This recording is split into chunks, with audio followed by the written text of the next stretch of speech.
Okay, Mark Fletch.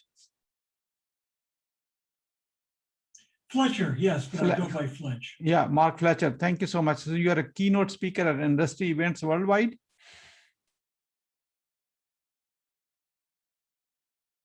Yes. Okay. So do you mind sharing what this 911 Inform does? 911 Inform is a company that provides emergency event management and notification to the enterprise industry so that when their users dial 911 from their desktops, from their Teams clients, from their work at home environments, that when you're in a large, tall, multi-story building, the correct location and building information gets passed along to public safety so they can better facilitate a response. That is amazing work. I had no idea that happened to that level. Yeah, it's, when you're 911 is actually a very misunderstood industry. Originally, it was designed, and it's really nothing more than a call center type environment. You've got people sitting in a room, people dial 911. They use the calling telephone number to look up in the phone company databases what the address is. But it's voice over IP, remote workers, and mobility is taken over. Phone numbers don't equal a location. So it's become quite complex. So just curious, how many clients you have for this one? Every big corporate company, every big building need you.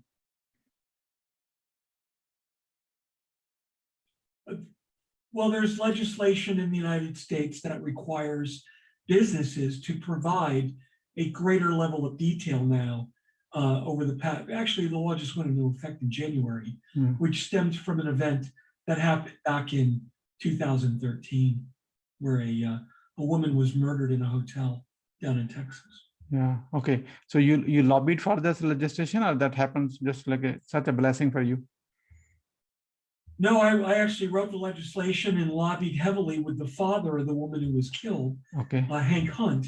It took us about 4.5 years, but 2 years ago in February, we stood in the president's office while that was signed into the law of the land. Yeah, so that's the closest I could get to a president, because I can tell that someone was standing next to him, and I actually interviewed him on my show.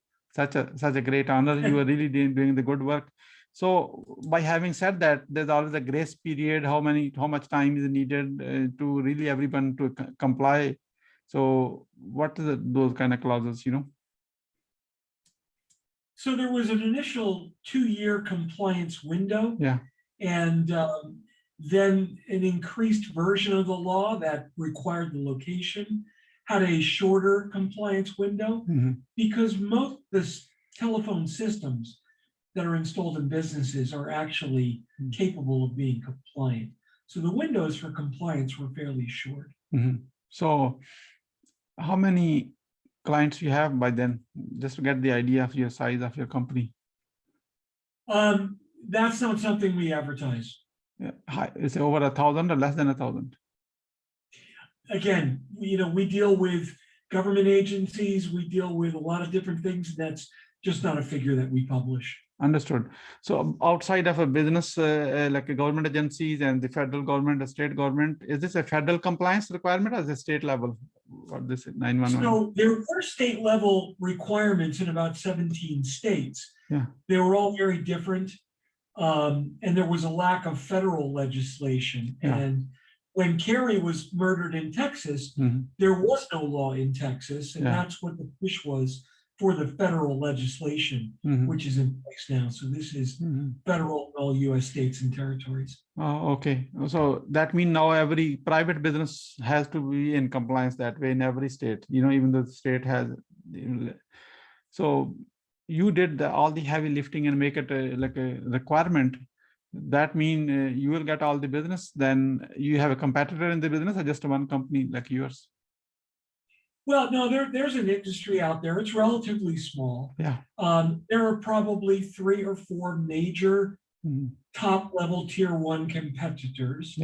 And as with any industry where there's money to be made, Yeah, there are a ton of little small guys yeah, who've developed some innovative software yeah. in their garage, Uh, and that's great, but they don't always follow the industry standards. and 100% agreed. Yeah.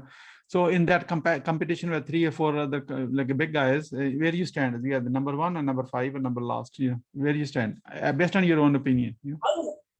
I would say that we're an upstart challenging the number 2 and number 1 spot. Oh, okay, challenging number 2 and becoming about to get a number 1 and take over this. You know. I believe so. We've got a different way of looking at the problem. Yeah. That's really innovative, involves IoT, Yeah. involves modern technologies. Yeah. The top 2 tier 1 competitors in the industry have been in business for a long time, and businesses get lazy. Yeah, 100%. I believe competition, it drives innovation.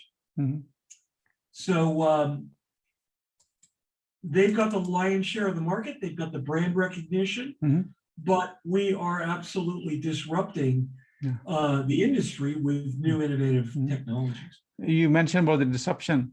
You're planning to do it on your own, or you need other third-party partners to bring clients to work with you, so that way you can take over the market share the quicker possible, easier way? We typically deal with the telephone system manufacturers. We deal with a telecommunications distribution network. There are components of the services that we provide direct from an installation perspective, but it's a standard distributor, dealer, end user model. Okay, you already have all the distributors in place, or you are looking for more? Well, we're always looking. I would say our major distribution is in place. We're always looking for someone looking to add this functionality that's in the business of telecommunications and wants to offer this. A lot of people are adding this to their line card because the legislation actually dictates that manufacturers have to provide a solution. They don't have to sell theirs, but they have to offer something. The dealers and the distributors have to offer something. So when it comes down to the final end user, they can never say, "Oh, we didn't know about this." Yeah, understood. Mark, I appreciate. Thank you for teaching this idiot very quickly in few minutes. Now I understand where your answer will come from. So what's the one ideal outcome you want from this show? So I want to make sure we deliver it. One of the things that I believe in is raising awareness. Yeah, 100%. This is a very common problem. Yeah. That a technology problem that's easily solved. Yeah. And it's only because it's been done this way for a long time. Yeah. It's difficult to change. I know, right? I know exactly what you're talking about, Mark. That's why you come to the right place. And if you are okay after the show, we can have a follow-up call later for some other time for mutually convenient, where we can discuss a little more in detail, and we can actually work with you to raise the awareness level consistently. I always equate it to this, Siddique. When you're a child, everybody inevitably learned that the stove is hot, and most people learn that from touching the stove when it was off. Now, people touched the stove when it was off, and nobody learned that the stove is hot. But when you burned your finger the first time, you remembered. Unfortunately, there's a price to be paid for that one. So, okay. You have any question for me? I'm ready to go live. Exactly. You're ready. I'm ready to go live unless you have any question. Okay, thank you. Let me start. I will bring you in a moment. Okay.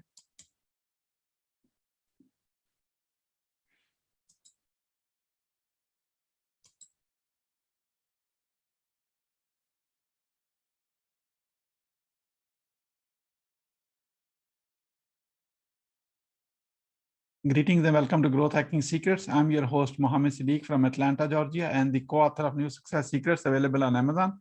On this episode, we have a special guest, Mark Fletcher.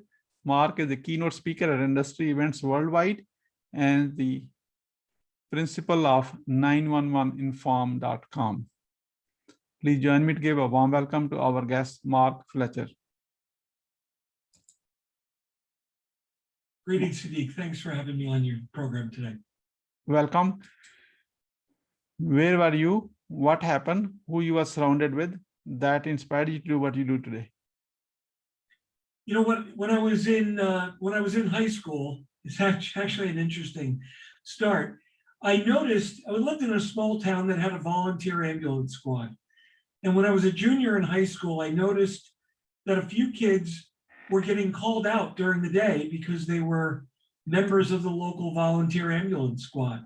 And I said, that's kind of a cool thing to do, and it gets you out of school every once in a while. So I joined the ambulance squad. I got introduced to public safety. When I graduated high school, I had an opportunity to become a police dispatcher and a special officer in New Jersey. But what really interested me was telecommunications and electronics.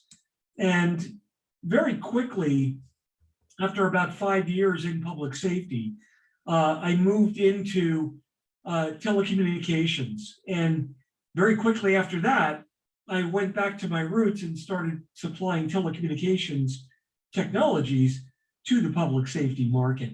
So it's been a passion of mine since high school, and I've grown to where I am today. Wonderful. What are the top 3 mistakes to avoid?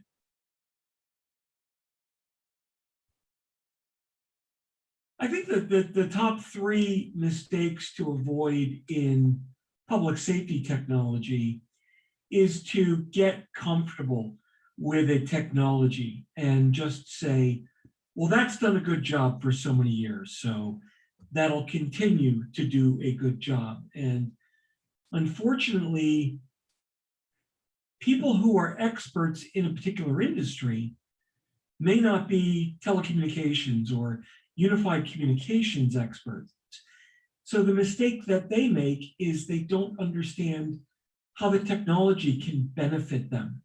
So getting stuck in your ways, getting stuck in what you know, and not expanding your knowledge base is probably 2 or 3 of the major points and mistakes that people make as they build their career.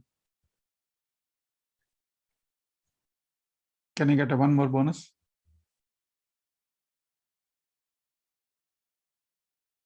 Communicate with your peers. Lack of communication will absolutely stop you dead in your tracks. What is your greatest? So give back as much as you take. What is your greatest failure story? What did you learn and how did you recover from it?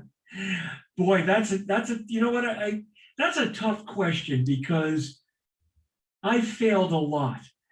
And you know, if you look at Thomas Edison, he failed hundreds of times before he succeeded.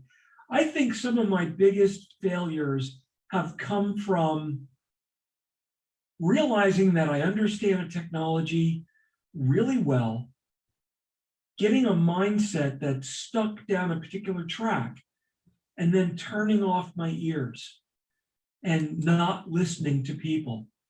And it's only by touching the hot stove, if you will, that you learn that the stove is hot. Touching a stove that's turned off is not going to teach you that the stove is hot when it's on.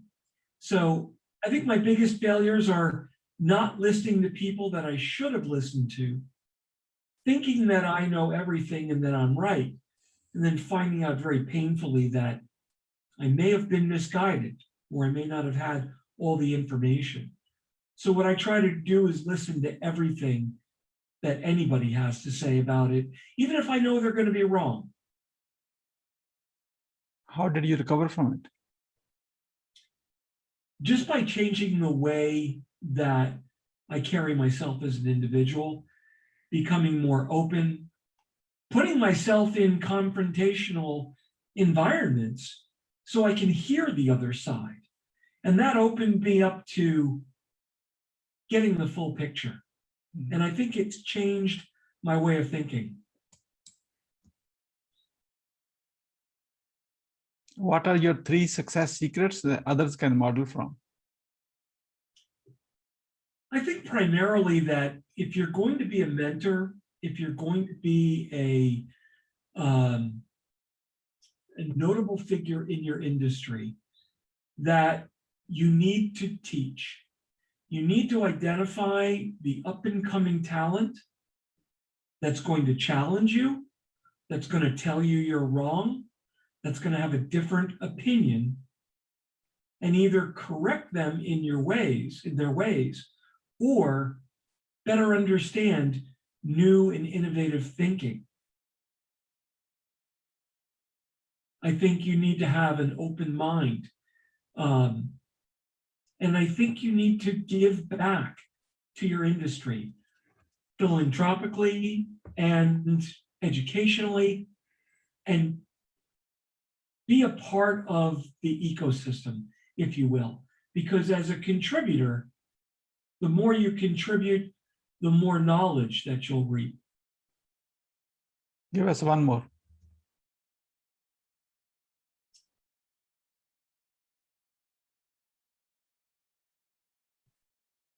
I also think that you should never stop learning. You should constantly read, watch podcasts, constantly look to advance yourself. You're never done being a student until your last lesson of being a student is what the coroner does before he puts you in the ground. So that's your last lesson in life. And until you reach that point, look for opportunities to learn. We are about to start a lightning round. That means quick question, a quick answer. Are you ready? I'll do my best. What are you grateful for today? I'm grateful for my daughter and my family. How young are you? I am 59 years old. So Mark, you are not 59, you are 18 years old. Rest is all experience. Okay, I'll say I'm 16 with a few extra years. What do you want to do when you grow up? You know what? I don't ever want to grow up. That's my answer to that. How do you overcome a challenge life throws at you? You know what? You face it straight on. You look at the adversity and you find a way around the blockage. It's as simple as that. How do you start your day? I start my day by coming in and reading my Twitter feed over a nice cup of coffee and a corn muffin.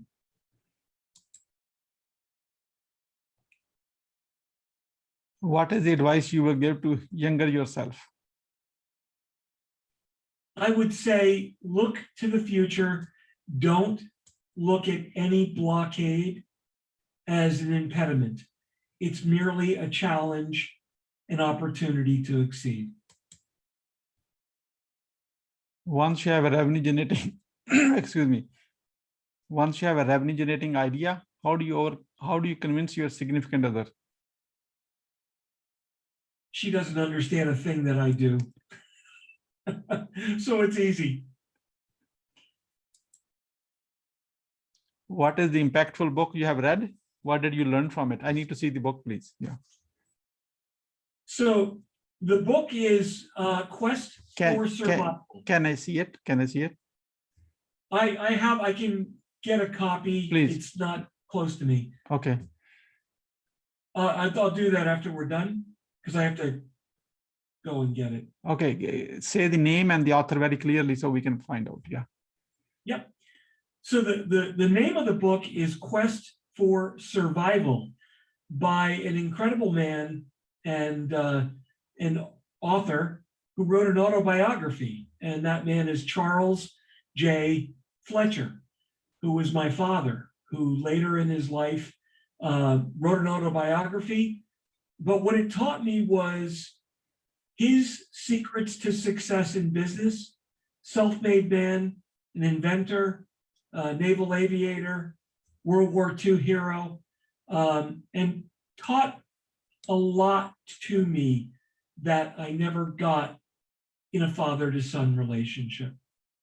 Great book. Why being impactful is important to you?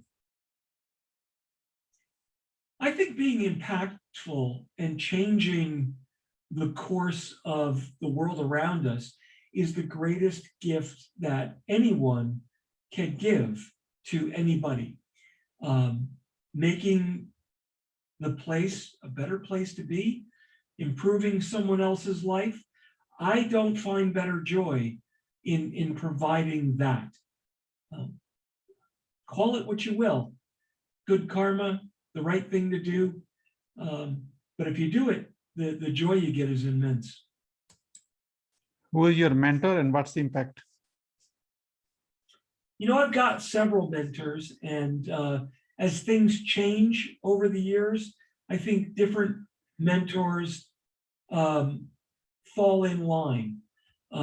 So that's a very varied question, from a local public safety director who may be very insightful in the industry to a chairman at the FCC who helped me get a piece of legislation passed and enlightened me to different ways of thinking, to other people in the industry.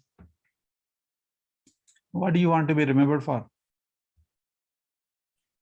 I want to be remembered for someone that made a difference, for someone that had the integrity to do the right thing, to stand up against the wrong thing, regardless if it was politically correct or not, and fix a problem that was perceived to be unfixable. Who is your ideal client? Anyone that can benefit by my technology. How can we support you? I think that you can support me by just getting the word out that emergency services. I'm sorry? Yeah, keep going. I think that where you can help is just by expanding and getting the word out about emergency services and our communications devices, understanding that as we become a more mobile society, 911 technology needs to advance. Don't just assume that things work well, all the time, and challenge your businesses and your providers to make sure that emergency communications is being properly provided when you're in these new exciting environments, such as work at home, large office buildings, hotels, places where you never really thought about 911 not working correctly. We are about to wrap up, Mark. I'd like to have you a few words about your today's guest experience on the show. Here is my question. What would you say about your today's guest experience on the show? No, I think it was great. This was very insightful, both getting my message out and also internally to me. It's always good to ask yourself questions or have them asked of you. What would you say as a final word? Again, I just want to say that public safety is an important industry. There are 240 million calls to 911 every single year. And if you do the math on how many a second that works out to be, you'll be shocked at how big that number is. Don't just take it for granted. Don't take our nation's 911 operators, our telecommunicators, for granted. It's a low-paying job that is quite often thankless. They sit in a dark, dank room away from the public, and they are the true first responders in the time of most critical need. And when National Telecommunicators Week comes up in May once a year, it's okay to send cookies. They'll appreciate it. Thank you so much, Mark, for sharing your wisdom with us today on the behalf of Growth Hacking Secrets community and our entire team. We really appreciate you. This is Mohammed Siddique signing off from Atlanta, Georgia. Until the next episode, all good wishes.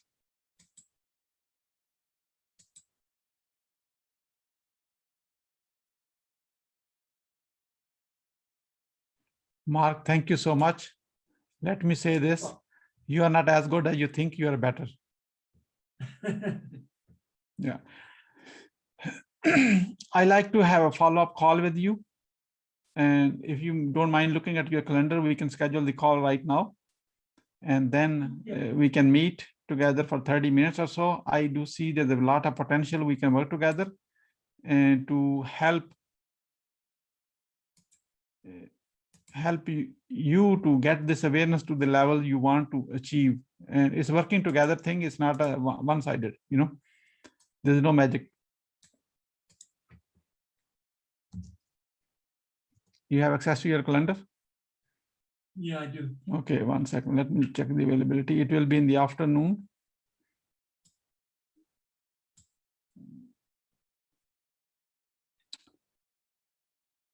Come on, Google. Okay. How about if we meet at 3:30 East Coast today?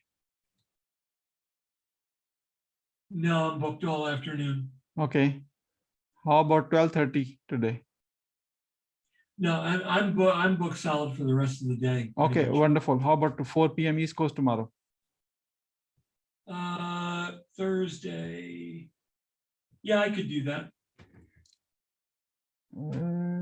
Okay. Okay, I'm going to send you the Zoom notification. It will have a Zoom link. And then once you get it, we will talk on Zoom link. Okay. Mark, I appreciate. We will send you all the links where it went live. You can share it in your network. All right. Thanks very much. Thank you. Thank you. Have a great day.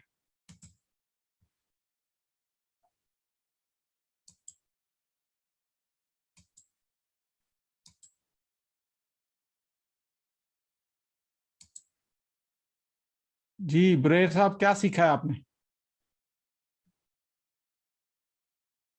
Muted हैं आप? हाँ जी, वो जो start वाली conversation थी ना, असल वही चीज थी जो मैंने नोट किया है। अच्छा, क्या सीखा है उसमें? वो ये कि एक तो ये कि जो भी गेस्ट हो उससे पहले ही पूछ लेना चाहिए कि उसका बिजनेस क्या है और वो क्या चाहता है हमसे। जैसे कि इन साहब को चाहिए था ये I think social media marketing या इंटरनेट मार्केटिंग चाह रहे हैं करवाना। तो इनको अब ये चाह रहे हैं कि लोगों तक बात पहुंचे, लोगों को पता लगे कि इनका बिजनेस क्या है। तो ज़ाहिर है पोटेंशियल क्लाइंट्स वहीं से निकलेंगे।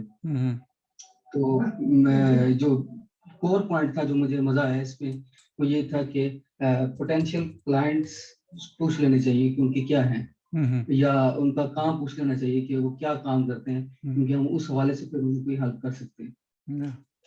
कर सकते हैं, नहीं कर सकते वो तो अलग बात है, लेकिन अगर समझ ही नहीं होगी तो आप क्या हेल्प करेंगे? वर्सेस मैं सोशल मीडिया मार्केटिंग करूंगा, वो तो गज़िलियन लोग उसको फॉलो कर रहे हैं, उसके तो nobody cares.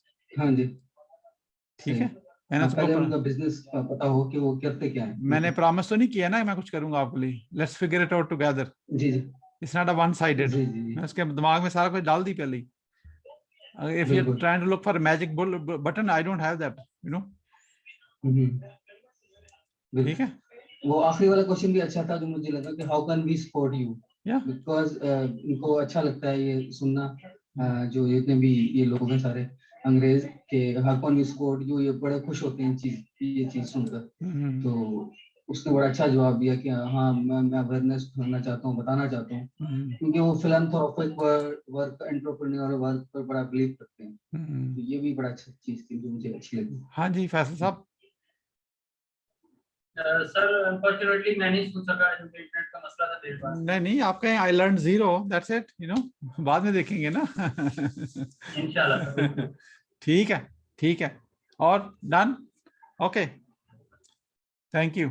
I am 1 minute late from the next meeting. They are waiting right now. Okay, I have to go.